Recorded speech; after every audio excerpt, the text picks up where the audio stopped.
Everybody, Creative Katie, Karen Burchill here. Welcome to my channel. Today, a napkin journal, art journal tutorial. Here are the products that I use: one napkin, one stencil, and Tim Holtz's tissue paper, collage papers. So this napkin is called Lavender Napkin, and I'm removing the 2 layers of white from it. You want to do that first. Now, my plan was to work on this 8x8 wood panel. I switch it up and end up on a 7x10 Canson mixed media page. But the first step is pretty much the same. I am water cutting elements from this napkin, and I'm using a liner brush, adding a little bit of water, running it, an inch or a little bit, and then letting the water rip the napkin. That gives the tattered edge, which melds very easily into the background so you don't see that solid line. Now, I like going pretty close to the image. Just a reminder, a recap of all the steps will be at the end of the video using my prompt and process cards. So once I have it cut, then I can play with the orientation and I can mix elements from the napkin. I'm going to actually cut out several of the motifs on the napkin and cut them apart, and then I can set up the orientation, the composition of the page exactly how I want it. So here I've switched to the 7x10 Canson mixed media page, and I've taken it out of the coils because then I get to work flat, and then at the end, when I have all the pages done, I simply put it back on the coils. Now, there was that lemon beside that vase, and I didn't like that, so I'm cutting it out, and what I'm going to do is just paint that out with gesso before I layer the other part of the napkin on top. I just don't want that to show. And this is what you can do. You could take what they give you, cut it apart, reassemble it the way you want it, mask off parts that you don't want, like I did that lemon, and make it your own. And make it fit whatever size you're working on. So I want that to be here, and then I'm going to layer the other one on top.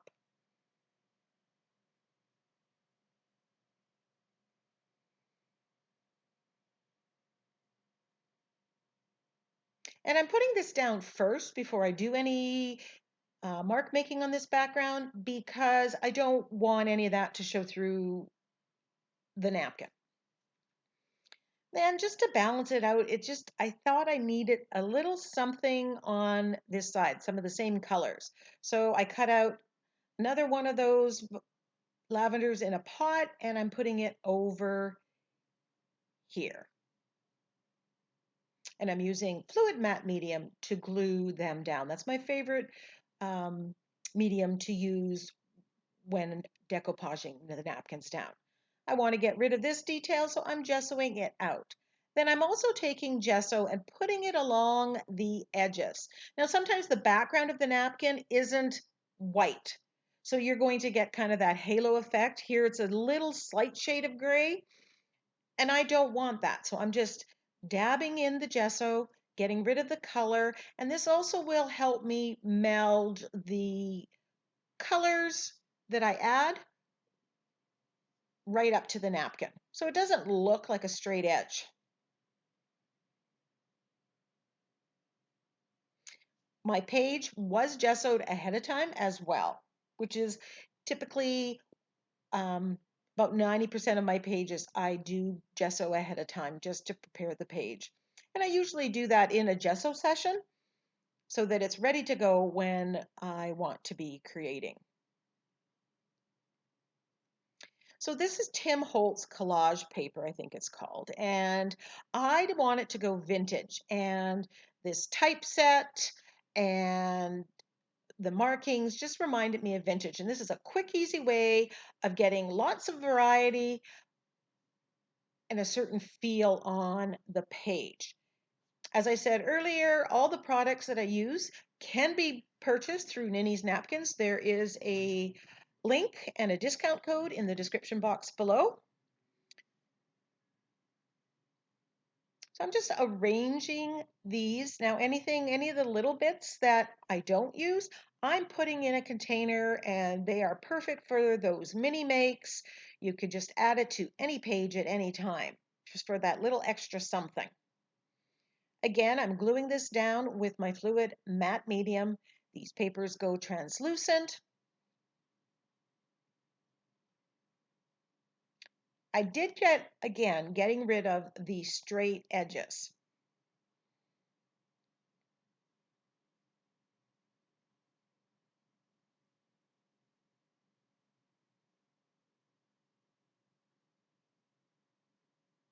There's so much variety in this collage paper or tissue paper.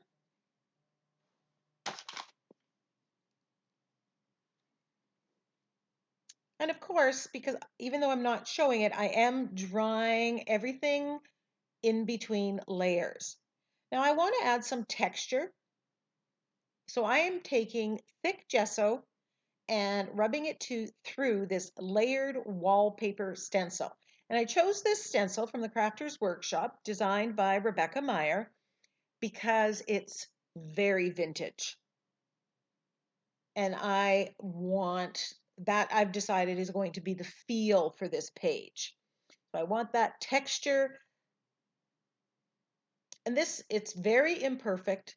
It squeezes a little bit under the stencil, but you do get that vintage worn wallpaper look. Now I tried to color this blue and purple, didn't like it. Decided to do a wash with burnt umber. I wiped it off. I'm liking the colors, but I'm going to add a little bit more, a little less water. And I'm going right up to the edge of my focal image and getting rid of some of it. And I'll reapply this to get the level that I want. Now, remember, I have texture on there with the extra thick gesso. And I want the paint to get caught in the nooks and crannies to show up. Now I'm giving this a dry. I'm liking the colors. And I know I'm going to be adding some detail to this. And punch it up. I'm loving the look of those Tim Holtz, the collage papers that we put down. I'm liking the look of the texture. We just got to bump everything up. So I'm rubbing some more of that dark brown over top of the textured areas just to make it stand out a little bit more. And then I'm rubbing some of the colors that I see in the lavender, the blue, the purple, the violet, the green, just rubbing a very light coat with the baby wipe on the background, just to introduce the colors that are in the focal image into the background. It's very soft, but it makes everything work together. Now I'm taking that baby wipe and I'm rubbing the high areas, taking that textured area back to white. And that's making the texture stand out even more and giving it that rustic, vintage, worn wallpaper kind of look, aged look.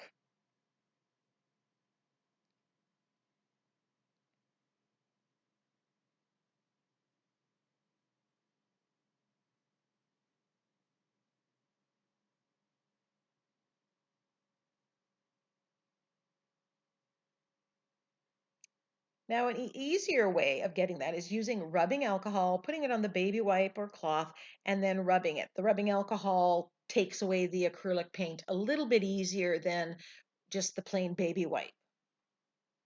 And it's a bit of a dance here between taking off the paint and adding some darker paint. And you just keep doing that till you get that look that you want.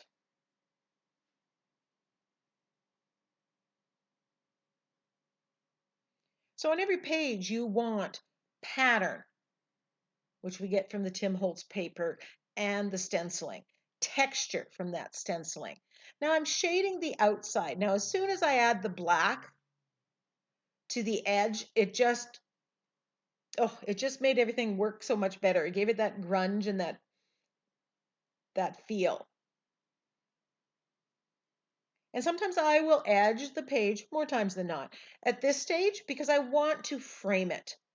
And that's part of the finishing, and it helps me figure out, okay, what else do I need? Now I'm taking some of that black and rubbing it on those textured areas. And here is where I was talking about the dance. We just took some off, and now we're adding an either darker color, and I'm going to come back with the rubbing alcohol and rub it back.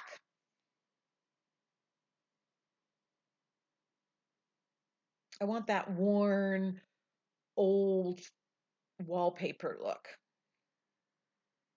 So now I'm taking light blue permanent, dioxazine purple, deep violet, and gesso, and I'm going to overpaint the napkin. And I'm going to do this in a very painterly effect. I'm basically just dabbing on the paint, putting on the various colors, and putting dots to make the lavender. I'm not being precise. I'm not being accurate. It's very abstract. And while I do it on all the lavender that's on the page, I'm not going to be showing that on there because it is a bit of a long process. And I go back and forth between, I put the dark, I think I grabbed my Prussian blue for the navy, and we just have the different colors. And it's almost just dots. And if I don't like it, I add a dark or I add a light, come back in with white, and then I also add some of the line work with the hooker's green.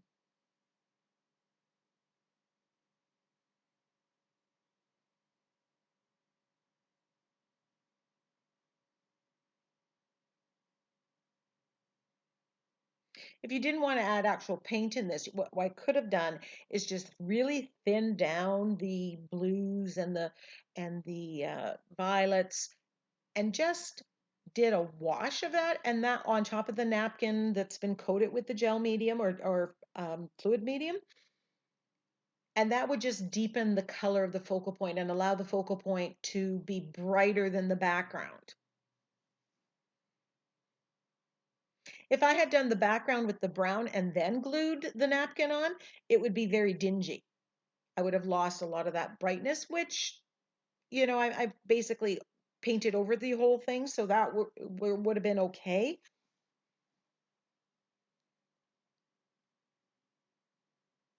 Here I'm just adding the hooker's green. Doing the overpainting, it's very textured again because the paint is globbed on there. I didn't like some of that paper looking through. There was just a little bit too much of it, so I grabbed some gesso, put that on top, and then did a wash of the brown again. Again, if you don't like an element, you can get rid of it. I'm just brightening up the pots, giving it a coat of gesso.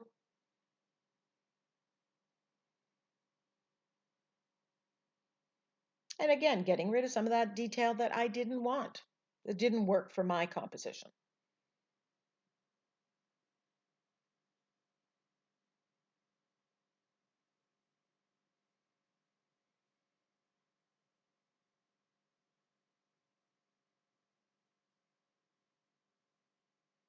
Now I'm just adding some shading. I've got the burnt umber and black, and I'm just shading the pots with those colors, just to give a little more definition to those pots, because by cutting them out and overlapping, I've lost a little bit of the definition of them, and I just wanted to reintroduce that.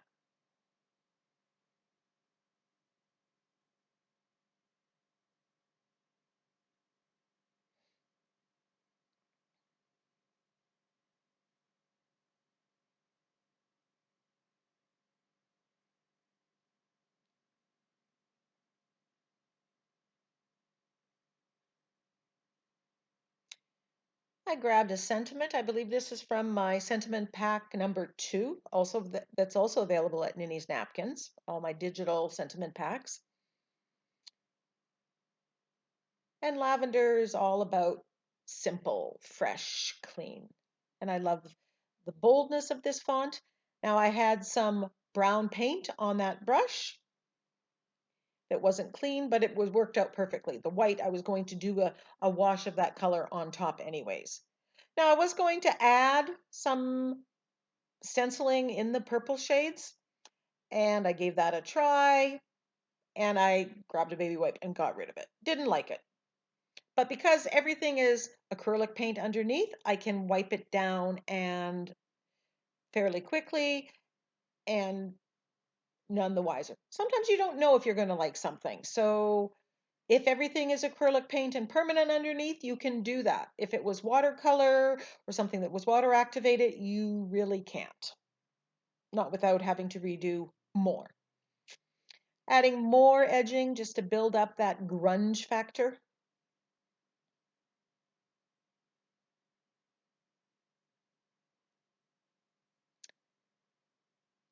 And I wanted to splatter. First, I splattered with gold paint.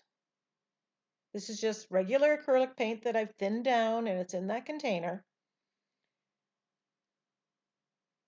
And then I'm going to come and splatter with black paint.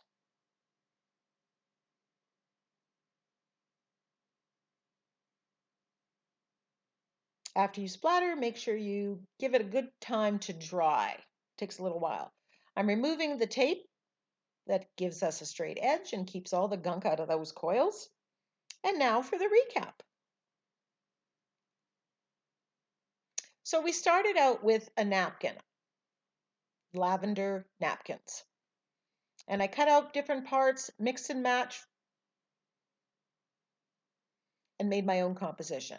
I stenciled with this layered wallpaper stencil with thick gesso that I just pushed through with my finger.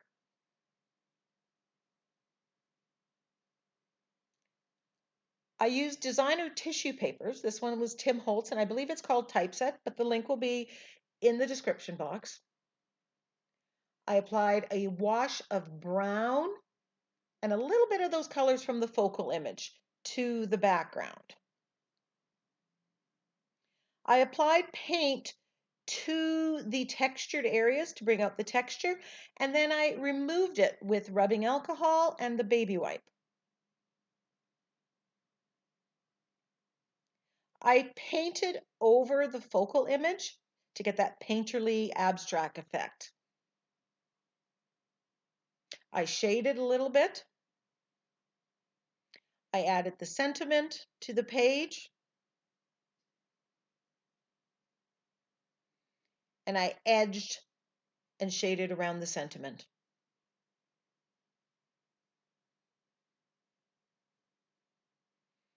I splattered with gold and with black.